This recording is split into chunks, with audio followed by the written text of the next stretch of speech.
Hanji students, the next topic that we are going to discuss about hemoglobin is cooperativity. तो cooperativity की चीज़ ਹੁੰਦੀ ਆ ਇਸ ਚੀਜ਼ ਨੂੰ ਸਮਝਣ ਤੋਂ ਪਹਿਲਾਂ firstly let us talk about deoxyhaemoglobin. Deoxyhaemoglobin ਦਾ ਮਤਲਬ ਆ ਕਿ ਹਲੇ ਆਕਸੀਜਨ ਹੀਮੋਗਲੋਬਿਨ ਦੇ ਨਾਲ ਨਹੀਂ ਜੁੜੀ ਆ ਕੇ। ਇਹਦਾ ਮਤਲਬ ਹੀਮੋਗਲੋਬਿਨ ਦੇ ਨਾਲ ਜਿਹੜੇ 6 ਲਾਈਗੈਂਡਸ ਆ ਉਹਦੇ ਚੋਂ 4 ਹੋ ਗਏ ਨਾਈਟ੍ਰੋਜਨ ਪੋਰਫਾਇਰਿਨ ਰਿੰਗ ਦੇ, 1 ਨਾਈਟ੍ਰੋਜਨ ਐਮੀਡਾਜ਼ੋਲ ਰਿੰਗ ਦਾ ਹਿਸਟੀਡਿਨ ਪ੍ਰੋਟੀਨ ਵਾਲਾ, ਤੇ ਜਿਹੜਾ 6ਵੀਂ ਪੋਜੀਸ਼ਨ ਆ ਉਹ ਉਹਦੇ 'ਤੇ ਵਾਟਰ ਲੱਗਿਆ ਹੋਇਆ। ਤੋ ਜਿਹੜੇ ਇਹ 6 ਲਾਈਗੈਂਡਸ ਆ ਇਹ ਸਾਰੇ 6 ਦੇ 6 ligands they are weak field ligands. all of them are weak field ligands fine। तो ਆਪਾਂ ਗੱਲ ਕਰਦੇ ਹਾਂ ਹੁਣ ਜਦੋਂ ਆਇਰਨ ਜਿਹੜਾ ਆ ਉਹਦਾ ਕੰਪਲੈਕਸ ਬਣ ਗਿਆ ਤਾਂ ਡੈਫੀਨੇਟਲੀ ਹੀਮੋਗਲੋਬਿਨ ਦੇ ਵਿੱਚ ਜਿਹੜਾ ਆਇਰਨ ਆ ਇਟ ਇਜ਼ ਆਇਰਨ 2 ਪੋਜ਼ਿਟਿਵ।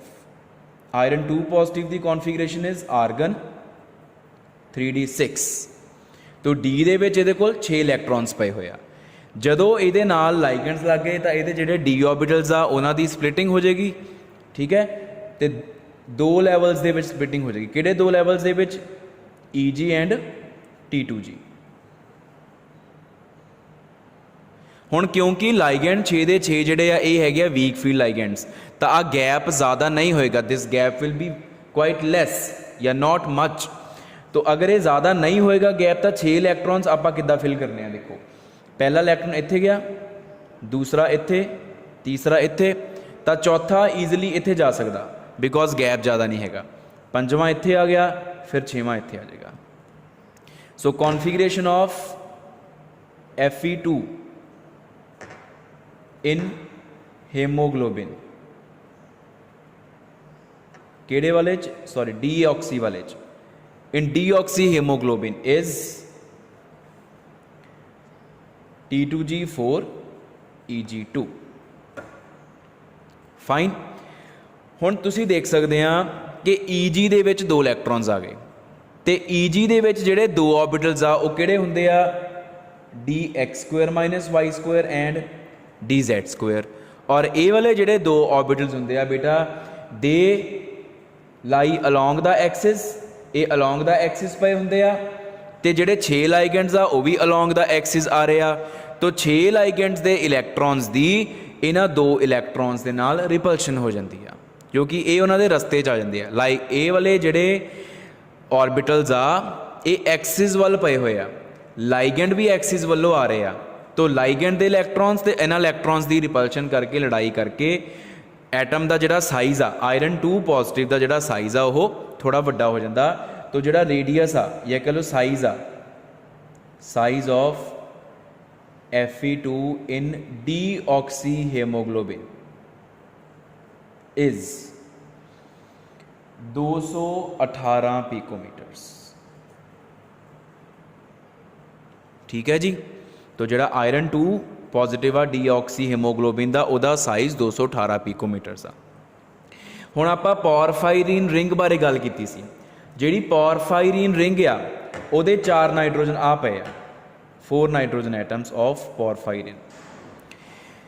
ਤੋ ਇਹ ਜਿਹੜੀ ਰਿੰਗ ਆ ਇਹਦਾ ਸਾਈਜ਼ ਹੁੰਦਾ ਵਾ 200 ਪਿਕੋਮੀਟਰਸ ਤੇ ਆਇਰਨ 2 ਪੋਜ਼ਿਟਿਵ ਦਾ ਸਾਈਜ਼ ਹੋ ਗਿਆ 218। ਇਹਦਾ ਮਤਲਬ ਆਇਰਨ 2 ਪੋਜ਼ਿਟਿਵ ਹੁਣ ਇਹਦੇ ਵਿੱਚ ਪੂਰਾ ਫਿੱਟ ਨਹੀਂ ਆਊਗਾ, ਉਹ ਰਿੰਗ ਦੇ ਥੋੜ੍ਹਾ ਜਿਹਾ ਉੱਪਰ ਨੂੰ ਬੈਠਿਆ ਹੋਊਗਾ। It will lie above the plane of ring.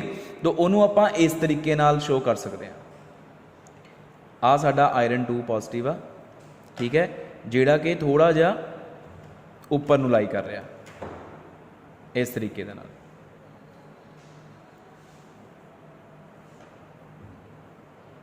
ਠੀਕ ਹੈ, it is lying above the plane. ਔਰ ਇੱਥੇ ਕੀ ਲੱਗਿਆ ਹੋਇਆ? ਇੱਥੇ ਪ੍ਰੋਟੀਨ ਚੇਨ ਲੱਗੀ ਹੋਈ ਹੈ। This is protein. You can imagine that ਆ ਚਾਰੋਂ ਇੱਕੋ ਪਲੇਨ 'ਚ ਆ। These 4 are lying in 1 plane and iron 2 positive is lying above this plane. Now can you imagine? अच्छा, ये गल होगी डीऑक्सी हीमोग्लोबिन दी। If we talk about oxyhaemoglobin, oxyhaemoglobin दे विच 5 ਲਾਈਗੈਂਡਸ ਤਾਂ ਸੇਮ ਰਹਿੰਦੇ ਆ, ਪੋਰਫਾਈਰਿਨ ਰਿੰਗ ਵਾਲੇ ਨਾਈਟ੍ਰੋਜਨ, ਇਮੀਡਾਜ਼ੋਲ ਵਾਲਾ ਨਾਈਟ੍ਰੋਜਨ।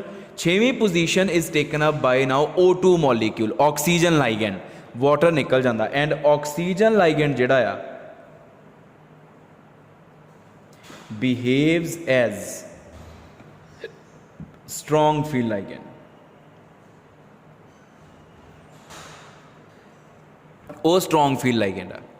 तो strong field ligand ਦਾ ਮਤਲਬ ਕੀ ਹੋ ਗਿਆ ਕਿ ਜਿਹੜੀ ਆ ਸਪਲਿਟਿੰਗ ਆ ਹੁਣ ਜ਼ਿਆਦਾ ਹੋਏਗੀ, this gap will be larger। तो if this gap is larger ਤਾਂ ਹੁਣ ਜਿਹੜੇ 6 ਇਲੈਕਟ੍ਰੋਨਸ ਆ Fe2 ਪੋਜ਼ਿਟਿਵ ਦੇ, ਉਹ 6 ਦੇ 6 ਇੱਥੇ ਹੀ ਫਿੱਟ ਹੋ ਜਾਣੇ, ਕਿਉਂਕਿ ਗੈਪ ਜ਼ਿਆਦਾ ਹੋਣ ਕਰਕੇ ਉੱਪਰ ਨਹੀਂ ਨਾ ਜਾ ਪਾਣਾ। तो ਇਹਦਾ ਮਤਲਬ ਕੀ ਹੋਇਆ ਕਿ ਹੁਣ Eg ਦੇ ਵਿੱਚ ਕੋਈ ਇਲੈਕਟ੍ਰੋਨ ਨਹੀਂ, ਇਲੈਕਟ੍ਰੋਨਿਕ ਕੌਨਫੀਗਰੇਸ਼ਨ ਕੀ ਬਣ ਗਈ Fe2 ਦੀ, ਆਕਸੀ ਹੀਮੋਗਲੋਬਿਨ ਦੇ ਵਿੱਚ T2G6 Eg0, Eg is empty। ਹੁਣ Eg ਜਿਹੜੇ ਆ ਆਰਬਿਟਲਸ, ਇਹ ਆਰਬਿਟਲਸ ਐਕਸਿਸ ਵੱਲ ਪਏ ਹੁੰਦੇ ਸੀ ਤੇ ਲਾਈਗੈਂਡ ਵੀ ਐਕਸਿਸ ਵੱਲੋਂ ਆ ਰਹੇ ਆ। ਇਹਦਾ ਮਤਲਬ ਹੁਣ ਜਿਹੜੇ ਲਾਈਗੈਂਡ ਆ ਰਹੇ ਆ ਉਹਨਾਂ ਦੇ ਰਸਤੇ 'ਚ ਕੋਈ ਆਰਬਿਟਲ ਤਾਂ ਆ ਰਹੇ ਪਰ ਇਲੈਕਟ੍ਰੋਨ ਨਹੀਂ ਆ ਰਿਹਾ। ਆਇਰਨ ਦਾ ਕੋਈ ਵੀ ਇਲੈਕਟ੍ਰੋਨ ਹੁਣ ਲਾਈਗੈਂਡ ਦੇ ਇਲੈਕਟ੍ਰੋਨ ਦੇ ਰਸਤੇ 'ਚ ਨਹੀਂ ਆ ਰਿਹਾ। ਇਹਦਾ ਮਤਲਬ ਆਇਰਨ ਦੇ ਇਲੈਕਟ੍ਰੋਨਸ ਐਂਡ ਲਾਈਗੈਂਡ ਦੇ ਇਲੈਕਟ੍ਰੋਨਸ ਨੂੰ ਰਿਪਲਸ਼ਨ ਨਹੀਂ ਹੋਣਗੀਆਂ। तो रिपल्शनस ना होने करके आयरन 2 पॉजिटिव का साइज जोड़ा है वो श्रिंक कर जाएगा, छोटा हो जाएगा। तो जो आयरन 2 पॉजिटिव का साइज छोटा हो गया तो फिर जोड़ा साइज आ इट बिकम्स अप्रोक्सीमेटली 200 पिकोमीटर। तो हुण जिहड़ी आह पोरफायरिन रिंग का होल आ ये भी 200 पिकोमीटर का, जिहड़ा हुण आयरन मैटल आयन का साइज हो गया वो भी 200 पिकोमीटर हो गया। तो होना की आ देखो आ 5 पोजीशनां सी, इत्थे नीचे पहला वाटर लग्या सी ते ये जिहड़ा एटम सीगा वो रिंग दे उपर उपर लाई कर रहा सी। हुण जदों वाटर निकल के इत्थे ऑक्सीजन लग्या आके तां उहने इस एटम नूं छोटा करता, तो छोटा होण करके इहने रिंग दे विच फॉल कर जाना, डिग जाना। इमैजिन करो पहला ये रिंग दे उपर टिकिया सी, हुण ये रिंग दे बिल्कुल विच फिट हो जाऊगा। तो उहनूं आपां इस तरीके नाल शो कर सकते हैं।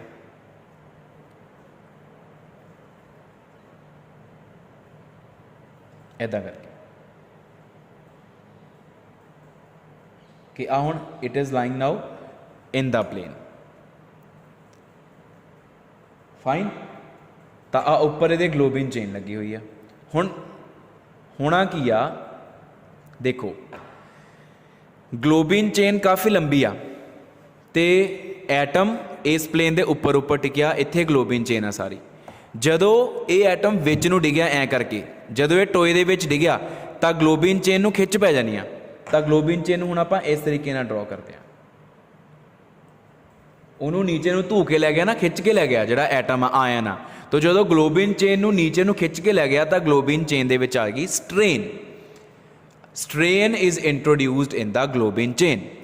हुण जिहड़ी ये स्ट्रेन आई आ एक ग्लोबिन चेन दे विच, ये स्ट्रेन नाल दे हीम ग्रुप नूं एक सिग्नल पास करती है। जिहड़ा नाल दे हीम ग्रुप नूं सिग्नल पास किया इस स्ट्रेन ने, उस सिग्नल दे नाल अगला हीम ग्रुप भी रेडी हो जाता है। वो कद लई रेडी हो जाता, वो अगले O2 मॉलीक्यूल नूं अपने नाल अटैच करन दे लई रेडी हो जाता। हुण जदों अगला O2 मॉलीक्यूल दूसरे हीम ग्रुप नाल अटैच हुंदा तां वो एटम भी फिर रिंग दे विच फॉल कर जाता। ओदी ग्लोबिन चेन भी स्ट्रेन आ गई, उन्हें अगले नूं सिग्नल पास करता भी यू ऑल्सो गैट रेडी कि O2 मॉलीक्यूल आ रहा वा, वो पहले रेडी होके बैठ गया। तीसरे ने चौथे नूं पास करता। And this passage of signal from one haem group to another haem group which facilitates, which fastens the linkage of O2 molecule with the heme group to form oxyhemoglobin. This is called cooperativity. ਇਹ ਜਿਹੜਾ signal ਪਾਸ ਹੋ ਰਿਹਾ ਵਾ ਇੱਕ ਹੀਮ group ਤੋਂ ਦੂਜੇ ਹੀਮ group ਨੂੰ ਗਲੋਬਿਨ chain ਦੇ ਵਿੱਚ ਸਟ੍ਰੇਨ ਆਉਣ ਦੇ ਨਾਲ, ਇਹਨੂੰ ਅਸੀਂ ਕੋਆਪਰੇਟਿਵਿਟੀ ਦਾ ਨਾਮ ਦਿੰਦੇ ਹਾਂ। And this topic is very very important. ਹੁਣ ਕੋਆਪਰੇਟਿਵਿਟੀ ਮਤਲਬ ਕੀ ਹੁੰਦਾ? ਇੱਕ ਦੂਜੇ ਦਾ ਸਾਥ ਦੇਣਾ। तो ये नाल हुंदा कि इनू आपां हुण जदों इनू एक्सपैरीमेंटली देखा गया कि वाकई ये चीज़ हुंदी आ, तो यस ये चीज़ हुंदी आ। वो किद्दां पता लग्या कि मान लो आ HB आ, ਇਹਦੇ 'ਚ 4 ਹੀਮ ਗਰੁੱਪ ਆ, ਇਹਦੇ ਨਾਲ ਇੱਕ ਹੀਮ ਗਰੁੱਪ ਦੇ ਨਾਲ ਜਦੋਂ O2 ਲੱਗਿਆ ਤਾਂ ਅਸੀਂ ਕਿਹਾ ਕਿ HbO2 ਬਣ ਗਿਆ। ਠੀਕ ਹੈ, ਔਰ ਜਿਹੜਾ ਇਹਦਾ ਇਕੁਇਲਿਬਰੀਅਮ ਕੌਂਸਟੈਂਟ ਉਹਦੀ ਵੈਲਿਊ K1 ਆਈ। ਫਾਈਨ। ਉਸ ਤੋਂ ਬਾਅਦ ਜਿਹੜਾ HbO2 ਆ ਉਹਦੇ ਨਾਲ ਇੱਕ ਹੋਰ O2 ਕੰਬਾਈਨ ਕਰ ਗਿਆ ਤੇ ਉਹ ਬਣ ਗਿਆ HbO2 twice. Then HbO2 twice ਜਿਹੜਾ ਆ ਉਹਦੇ ਨਾਲ ਇੱਕ O2 ਕੰਬਾਈਨ ਕੀਤਾ, ਉਹ ਬਣਿਆ HbO2 ਥਰਾਈਸ। HbO2 ਥਰਾਈਸ ਜਿਹੜਾ ਆ ਉਹਦੇ 'ਚ ਇੱਕ O2 ਹੋਰ ਜੁੜਿਆ ਤਾਂ ਵੀ ਗੈਟ HbO2 4 ਮੋਲੀਕਿਊਲਸ ਲੱਗ ਗਏ। ਇਹਦਾ ਇਕੁਇਲਿਬਰੀਅਮ ਕੌਂਸਟੈਂਟ K2, ਇਹਦਾ K3 ਐਂਡ ਇਹਦਾ K4।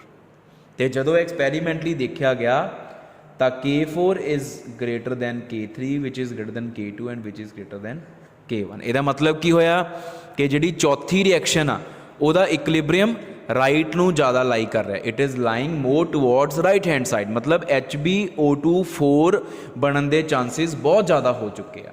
HbO2 ਥਰਾਈਸ ਤੋਂ HbO2 4 ਬਹੁਤ ਜਲਦੀ ਬਣ ਰਿਹਾ ਵਾ। ਐਂਡ K1 ਜਿਹੜਾ ਆ ਉਹਦੀ ਵੈਲਿਊ ਦੇਖੀ ਗਈ ਸੀ 5 ਤੋਂ ਲੈ ਕੇ 60 ਤੱਕ ਸਿਰਫ, ਤੇ K4 ਦੀ ਵੈਲਿਊ ਦੇਖੀ ਗਈ 3000 ਤੋਂ ਲੈ ਕੇ 6000 ਤੱਕ। Now you can well compare the two values ਕਿ K4 ਦੀ ਵੈਲਿਊ K1 ਦੇ ਮੁਕਾਬਲੇ ਕਿੰਨੀ ਜ਼ਿਆਦਾ ਹੈ। ਡੈਫੀਨੇਟਲੀ ਬਾਕੀ ਦੋਨਾਂ ਦੇ ਵੈਲਿਊਜ਼ ਇਹਦੇ ਵਿਚਕਾਰ ਲਾਈ ਕਰਦੇ। So this is the experimental proof for existence of cooperativity in the hemoglobin. Fine, that's all.